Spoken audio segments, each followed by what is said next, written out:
ఈ personality is limited, కానీ ఈ మైండ్ పవర్ అన్లిమిటెడ్.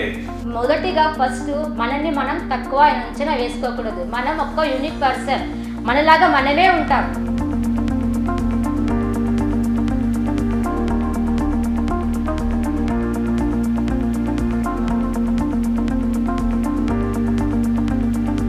నాకైతే మీరందరు విన్నారు, అవునా కదా?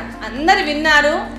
ఇక్కడ సార్ మాట్లాడుతుంటే నాలో లేనిటువంటి శక్తి ఒకటి నా లోపల నుంచి ఇంకొక శక్తి ఉద్భవిస్తున్నట్టు అనిపించింది నాకైతే. నిజంగా చెప్తున్నాను. ఈ అవకాశం ఇచ్చినటువంటి సార్ వాళ్ళకి, తర్వాత మేడమ్స్ అందరికీ కూడా నా యొక్క ధన్యవాదములు. Thank you so much.